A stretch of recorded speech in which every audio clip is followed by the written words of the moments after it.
Hello guys, welcome back to the channel. It's me Vansh Arora and welcome to the economics class again. So in this video we will be covering our unit 2 part 2 that is money and banking. हमने previous video में money and banking शुरू किया था. उस video में हमने क्या क्या समझा अब तक? What is money? What is barter system? What are forms of money? M1, M2, M3, M4 पढ़ा था उसमें M1 को हमने बहुत deeply explain किया था, discuss किया था and M4 तक हमने बाकी के तीनों को normally discuss किया था, right? In this video अब हम पढ़ने वाले हैं अपने पहले फाइनेंशियल सिस्टम को that is the commercial.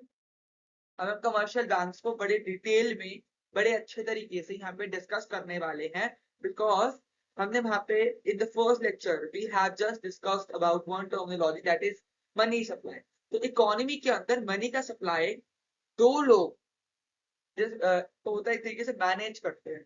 कौन है वो दो लोग? हमने डिस्कस किया था लास्ट लेक्चर में. बताइए बताइए फटाफट सोचिए कौन थे वो दो लोग. नंबर वन इज फटाफट central bank. Number two is commercial bank.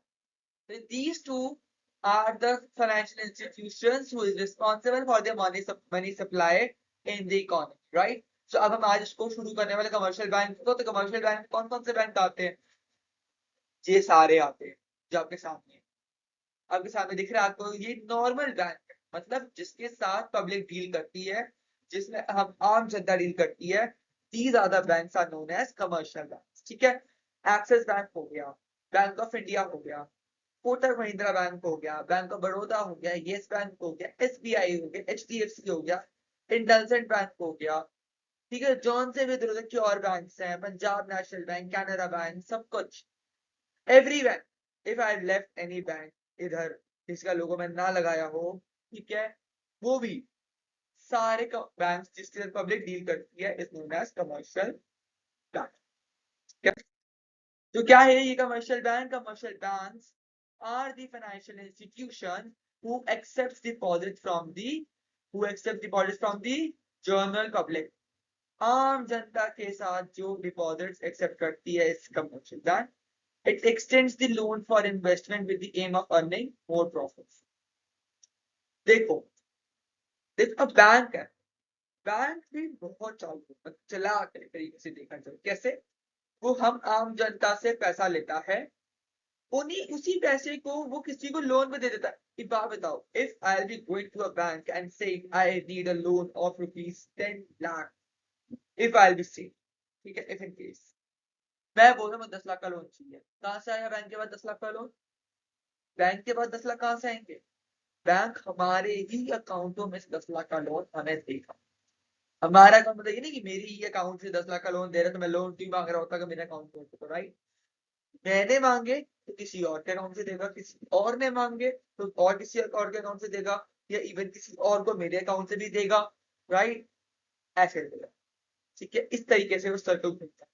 You are depositing money into bank and the bank is keeping certain percentage of your amount with them and rest they are giving it to someone else on bill. ठीक है. अभी पूरा process समझ आएगा कैसे होता है, कैसे अभी पूरा प्रोसेस हम डिस्कस करेंगे. डोंट वरी अबाउट दैट कि दिमाग में चल रहा होगा ना क्वेश्चंस. यार अगर बैंक हमारा पैसा किसी और को उधार पे दे रहा है और मेरे को पैसे निकालने हैं, ठीक है, मैं कल जाके निकाल लूं पैसे अपने सारे बैंक से, तो क्या? आज हम सब डिस्कस करेंगे. Don't worry. ठीक है. जस्ट मैंने आपको ओवरव्यू दिया है जिससे आपको लगे कि what we are gonna study is the real life situation that we all are facing in our real life. तो मैक्रो इकोनॉमिक्स मैंने आपको फर्स्ट इंट्रोडक्शन वीडियो से कहा था कि these are all the concept जिसको आप डेली लाइफ में डील करते हो. नेशनल इनकम को पढ़ के आ चुके हो, that is also daily life concept and here commercial bank is also daily life concept. अब यहाँ एक बात लिखी है, the interest paid by the commercial bank to the depositor is lower rate charge from the borrowers. Interest paid by the commercial bank to the depositor is lower than the rate charged from the borrower. एक example बना, एक hypothetical example यहाँ पे लेंगे, इस line को समझेंगे, समझने की कोशिश करेंगे. मान के चलो ए एक इंसान है, ए नहीं लेते, नाम ले लेते किसी का. राम एक इंसान है, राम ने बैंक में 50,000 रुपए डिपॉजिट करे. राम ने बैंक में 50,000 रुपए डिपॉजिट करे. अब राम को बैंक राम को बैंक इंटरेस्ट देगा डिपॉजिट पे, होता है ना सेविंग अकाउंट पे थोड़ा सा इंटरेस्ट मिल जाता है ना, थोड़ा थोड़ा इंटरेस्ट मिलता है हम जब इसे को बैंक में डालते हैं। तो कुछ इंटरेस्ट रेट होगा, कुछ होगा, मान लो लेट्स से 2% है, ठीक है, तो वो इंटरेस्ट रेट 2% होगा। एंड उसी बैंक ने किसी सीता नाम की लड़की को, सीता नाम की लड़की को पैसा उधार पे दिया, लोन दिया। अब सीता क्या करेगी, सीता इंटरेस्ट पे करेगी, बैंक को करना पड़ता है ना इंटरेस्ट पे। तो उसका जो इंटरेस्ट होगा वो इस 2%, मतलब वो जो डिपॉजिटर को 2%, राम को जो 2% इंटरेस्ट बैंक पे कर रहा था ना for their savings, for their deposits, इस 2% से वो ज्यादा, इसी 2% से वो ज्यादा होगा। Let's say 4%, let's say 5%, let's say 7%, जो सीता को बैंक को देना पड़ेगा on the behalf of the loan that she has taken, ठीक है। तो the difference between the two interest rates is known as spread. यही जो 2 और 4% का डिफरेंस आ रहा है, it is known as spread, इसको स्प्रेड कहते हैं, ठीक है। यही जो स्प्रेड होता है ना, यहीं से ये बैंक जो है अपना प्रॉफिट निकालता है, किसी से, किसी 2-4% के जो गैप में आ रहा है ना, बैंक अपना प्रॉफिट है रखेगा, क्योंकि बैंक को प्रॉफिट भी कमाना है, ये थोड़ी ना है तू मेरे को जमा करा मैं देखो, ये थोड़ा लेन देन काम थोड़ा ना कर रहा है, उसको भी तो पैसे कमाने हैं, तो यही से पैसे कमाने, ठीक है। आगे के बाद लिखी है the two distinctive function of commercial bank are borrowing and lending. ये तो आपको पता ही है कि बैंक के दो काम ही क्या है, बोरो करेगा लेंड करेगा, बोरो करेगा लेंड करेगा, है ना। और in other words we can say that accepting the deposits and giving the loans, borrowing में कैसे काम आएगा, giving the loans, lending, sorry borrowing में कैसे काम आएगा, एक्सेप्टिंग द डिपॉजिट्स, लेंडिंग में कैसे काम आएगा, they are giving us the loans, loan दे रहा है मेरे को, लेंड कर रहा है, ठीक है। अब कमर्शियल बैंक के अंदर ही हमारे दो टॉपिक्स भी आते हैं, demand deposits, time deposits. Demand deposits का वर्ड हमने M1 के फॉर्म में सुना था कि M1 का एक कंपोनेंट है demand deposit, and time deposit हमारे पास है। डिमांड डिपॉजिट क्या होता है, these are the deposit that can be withdrawn on demand, जब जरूरत हो गया तब निकाल सकते हो, जब जरूरत हो गया तब उसको यूज कर सकते हो, डिमांड डिपॉजिट। इज इट, इसको चेक ही कहते हैं, मतलब मैं बोलूं ना एक तरीके से demand deposit is a kind of a cheque itself, ठीक है। अब यहाँ पे केस मतलब ना, अगर आप बैंक की भाषा में सुनो तो demand deposit is a separate document, it is just like a cheque, कि भरा क्लिप को और जाके बोला कि I want the money, I want the money, ठीक है। डिमांड डिपॉजिट भी ऐसे ही होते हैं कि पैसा ही होता है, ठीक है। लोग डिमांड डिपॉजिट जमा करा देते हैं, मतलब पैसे जमा करा देते हैं। चेक को क्या होता है, इन कैश कराने में इट टेक्स सर्टेन टाइम, कुछ टाइम तो लगता है इन कैश करने में, बट डिमांड डिपॉजिट का क्या है, जा तू स्लिप दे ते पैसा तेरे हाथों में छा सकता है तुरंत, तुरंत, ठीक है। तो it also refers as chequeable deposit, उसको चेकेबल डिपॉजिट का भी नाम दिया जाता है क्योंकि it is similar to cheque, just these are highly liquid, मैंने भी बोला ना कि जा तू स्लिप देते पैसा लेकर आओ, ठीक है, तुरंत तुरंत काम है, highly liquid, very liquid. They are treated as a part of money supply, money supply में का बहुत रोल है, क्योंकि अगर मान के चलो मुझे किसी को 60,000 रुपए देनी है, अब मेरे पास कैश नहीं है, या मैंने बैंक से कैश नहीं निकाला है, मुझे वो कैश जोखम निकाल के लेके नहीं जाना, कहीं दूर देना चाहता, तो I just take the demand deposit to the person, 60,000 को संभालना, एक सिंगल स्लिप को संभालना, इट्स वेरी इजी, राइट। तो demand deposit is just equal to the money itself, क्योंकि चेक में नाम लिखा होता है किसके लिए, डिमांड डिपॉजिट। तो current account deposits and saving account deposits are also known as demand deposit, demand deposit पैसे को भी कहते हैं, पैसे को, पैसे को भी डिमांड डिपॉजिट ही कहते हैं। Whereas टाइम डिपॉजिट्स क्या होता है, टाइम डिपॉजिट होता है कि सर्टेन टाइम लिमिट सेट कर दी हो, तो फिक्स टाइम लिमिट सेट कर दी हो, पास आप बैंक में ही डिपॉजिट रख देंगे। एफडी कराते हैं आप, एफडी नहीं कराते आप, एफडी फिक्स डिपॉजिट, यही है वो, है ना। और आप कुछ समय बाद ही आप उसे निकाल सकते हैं, ठीक है। इंटरेस्ट ज्यादा मिलता है एफडी पे, सेविंग अकाउंट पे इतना इंटरेस्ट नहीं मिलता है, इसलिए तो लोग प्रेफर करते हैं, मिडिल क्लास क्या प्रेफर करती है, एफडी करा दो, एफडी करा दो फटाफट, तुरंत, मतलब तो होता है ना first thought while investing is the FD करा दो, ठीक है। तो टाइम डिपॉजिट इसलिए लगाते हैं जिसमें इंटरेस्ट मिलता है that is higher than the interest that we are getting from the saving account, ठीक है, it is much higher, right. तो तभी हम इसको कंसीडर करते हैं थोड़ा ज्यादा। तो आपको पेपर में इसका क्वेश्चन क्या सकता है कि what is the difference between time deposit and demand deposit. It's being a very rare question to be asked from this chapter, but कर लो उसको, छोड़ो मत यार, क्योंकि कोई डिफिकल्ट कंसेप्ट तो है, राइट। थोड़ी सी थ्योरी है या कर लो, एक आंसर तो है, 3 पॉइंट्स का आंसर कर लो। Now is the time for the very, very important topic of this chapter of this unit. इसका क्वेश्चन जरूर आएगा, 101% इसका क्वेश्चन एक्सपेक्टेड है, ठीक है। क्या टॉपिक है हमारा ये वाला? This is credit creation. क्या टॉपिक है ये? क्रेडिट क्रिएशन का टॉपिक है ये। देखो क्रेडिट क्रिएशन का जो टॉपिक कहता है कि कुछ सर्टेन अजम्पशंस के ऊपर ही काम करता है। There are certain assumptions on which it works. Number 1, there is a single banking system in the economy. Banking system economy की सिर्फ एक होती है, assumption है यार, ठीक है, ये इसी पे काम करता है। All transactions are routed through bank, ये नहीं आप कैश को यूज करो, सारी ट्रांजैक्शन आप बैंक के साथ करोगे, ये एक और है। Number 3 is it says a depositor does not normally withdraw entire deposit at one time, ठीक है, कि जो डिपॉजिटर है वो पूरा का पूरा अपने बैंक अकाउंट का पैसा एक बार में नहीं निकालेगा। अब आप बोलोगे अभी तो आपने स्टार्टिंग में कहा था कि आप डाउट क्लियर करोगे कि बैंक के लोन देता है, अच्छा सकता है। This is the whole process that we are gonna discuss कि बैंक जब हमको लोन दे देता है किसी और को हमारा पैसा का लोन दे देता है तो कैसे काम करता है, ठीक है। तो उसमें ना ये एक assumption आती है कि बंदा जो है, जो डिपॉजिटर है, वो पूरा का पूरा पैसा ना निकालेगा, पूरा का पूरा पैसा नॉर्मली एक बार में विथड्रॉ ना, ठीक है। So let's take an example and discuss how this works, ठीक है। अब यहाँ पे नीचे लिखा क्या है, credit creation by commercial banks is the bracket में लिखा initial deposit is 1000 rupees and LRR is 20%। LRR discuss किया ना हमने, एलआरआर में डिस्कस किया, राइट। तो व्हाट इज एलआरआर, पहले हम थोड़ा सा एलआरआर का इंट्रोडक्शन ले लेते हैं, थोड़ा सा लेंगे यहाँ पे, क्योंकि हम एलआरआर भी आके बहुत डेप्थ में डिस्कस करने वाले हैं, डेफिनेशंस एंड इसका impact on the economy. LRR stands for legal reserve ratio. What is legal reserve ratio? It comprises of two components, SLR and CRR. SLR is statutory legal ratio and statutory liquidity ratio, not legal ratio, and CRR is cash reserve. तो हमारी components है किसके? LRR, ठीक है।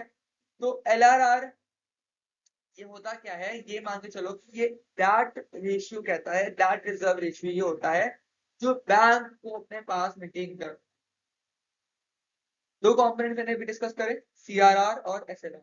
CRR cash reserve ratio, इतना पैसा, इतना percentage का पैसा कमर्शियल बैंक को अपने पास रखना ही है at every point of time, रखना ही है। परसेंटेज होती है, एक सर्टेन अमाउंट नहीं होता है, ठीक है। ये परसेंटेज कौन सेट करता है? RBI, central bank of India set करता है कि इतना percentage of money needs to be there with the commercial bank. Second is what? Second is SLR. SLR is what? SLR is statutory liquidity ratio, की इतना assets, इतना percentage of assets होना ही चाहिए bank के पास, कमर्शियल बैंक के पास इतना percentage of assets होना ही चाहिए, जरूर जरूर होना चाहिए, जरूर जरूर होना चाहिए, ठीक है। तो ये दोनों कंबाइन करके ही एलआरआर बनता है। तो एलआरआर यही होता है कि इतना percentage of assets plus cash bank के पास होना चाहिए। In this particular example it is 20%। 20% of money needs to be there maintained with the commercial banks।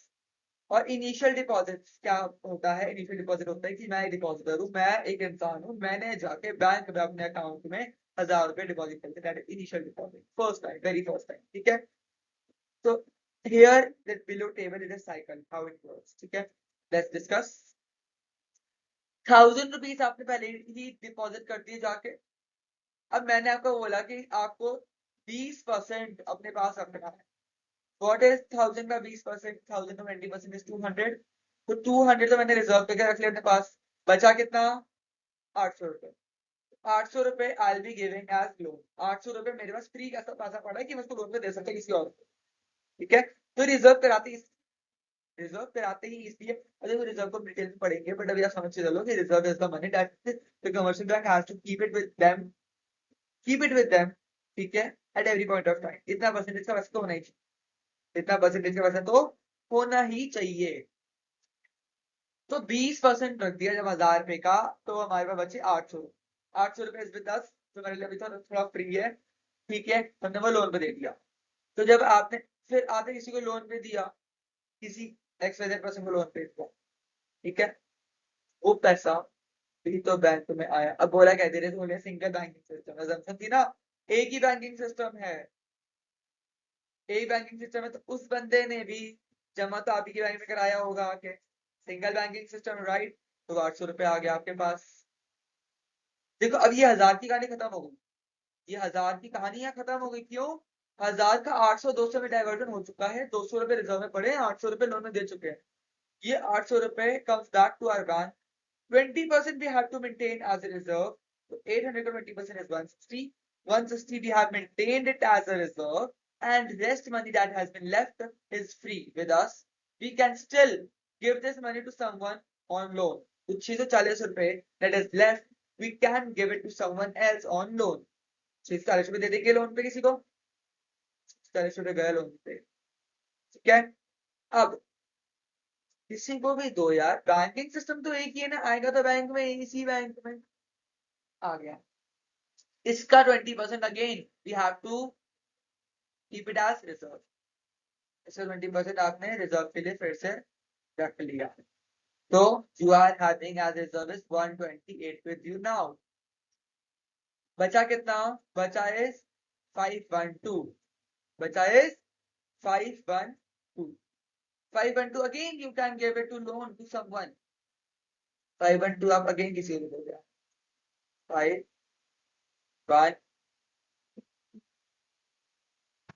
ठीक है, 512 आप अगेन किसी को दे सकते हैं लोन पे, ठीक है।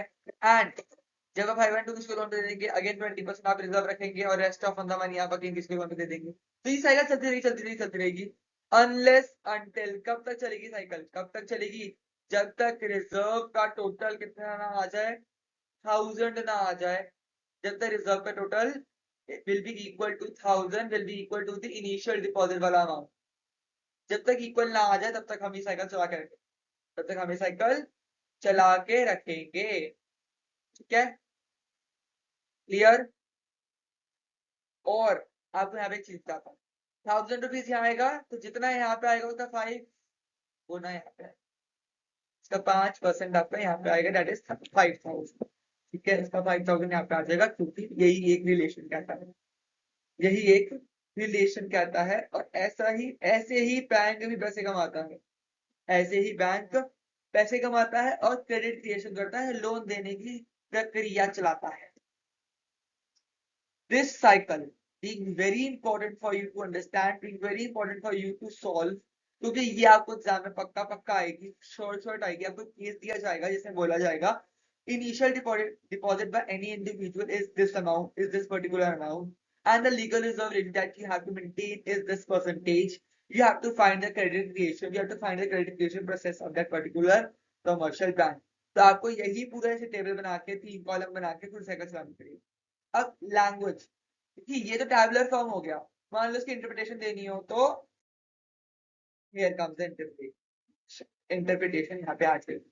Let's read it out and understand what does it से, ठीक है। Suppose a customer deposit 1000 rupees in a bank, 1000 rupees deposit करे थे, इनिशियल डिपॉजिट 1000 रुपीज आया था हमारे पास, 1000 रुपीज आए थे, 1000 रुपए आए थे, and the legal reserve ratio is 20%, 20% RBI ने बोल दिया है कि आपको अपने पास रखने हैं, आरबीआई ने प्रपोज कर दिया है। So the bank will retain how much? The bank will be retaining 200 rupees out of that 1000 rupees, that is the 20% of 1000 rupees to meet the customer obligation, ठीक है। कस्टमर की तो ऑब्लिगेशन कुछ होती है ना कि भाई कस्टमर को पैसा रख के बैठे, सारा तुम दे दो किसी को लोन पे, तो LRR you are maintaining with you, that is 20%, and the remaining 800 rupees is you are letting it to someone else, you are giving it to someone else on loan, and those who will borrow will spend, those who will borrow will spend, and the amount will come back to the bank as a deposit again। भाई तुम खर्च कर रहे हो, मान लो 800 के 800 में loan पे सालों के सारे तुमने खर्च कर दिए, सारे 800 रुपए खर्च कर दिए। तुमने किसी को तो दिए होंगे ना 800 रुपए सामान लेने के लिए, तुमने जिसको दिए उसने इसी बैंक में डिपॉजिट कर दी, because there is only a single banking system in the economy. पहली assumption यही थी, ठीक है। ये assumption है ही इसलिए जिससे कि आप ये प्रोसेस को थोड़ा सिंपल फॉर्म में समझ सको, because when you will coming into your higher level, higher classes at your college level, you will be understanding it in very depth with the multi-bank system as well. Okay. तो bank deposit कर दिया and now bank will also return 20% of 800, that is 160, and remaining 640 is available for lending, and this process will continue till there is no further amount available for lending. जब तक वो 100 रुपए reserve पे late ना हो जाए तब तक चलता रहेगा प्रोसेस, ठीक है। नाउ इट सेज व्हाट, लिखा है मनी मल्टीप्लायर इज 5। ये क्या होता है? मैंने आपको चीज दिखाई थी पिछली स्लाइड के अंदर, क्या दिखाई थी आपको, ठीक है, कि जो पैसा है रिजर्व में 1000 रुपए टोटल आना चाहिए था, 1000 रुपए आएगा, एंड द डिपॉजिट्स डिपॉजिट्स कितना आएगा, 5000 आएगा, मतलब 1000 का 5 गुना आएगा। तो आपको देखना है कि वो कितना गुना आ रहा है, कितना वो आ रहा है। it will give you what? It will give you money multiplier. It will give you money multiplier. ये आपको मनी मल्टीप्लायर क्या देगा आपको, ये मनी मल्टीप्लायर देगी। मनी किस तरीके से मल्टीप्लायर होता है बैंक का, ठीक है। एंड मनी मल्टीप्लायर 5 का होगा जब वो पैसे इनिशियल डिपॉजिट 1000 होंगे एंड बैंक के पास डिपॉजिट 5000 होंगे। And this is how the commercial banks are able to create credit multiple times with a single deposit. देखो एक बंदे ने 1000 रुपए डिपॉजिट कर दिए तो उसके बाद ऐसे क्रेडिट क्रिएशन हो रहा है। तो बैंक में वैसा क्या एक बंदे करेगा डिपॉजिट और भी तो करेंगे, तो जब ये प्रोसेस हर एक बंदे के डिपॉजिट के साथ चलेगा तो bank is creative much credit to different individuals, right? So this is what the credit creation process is all about.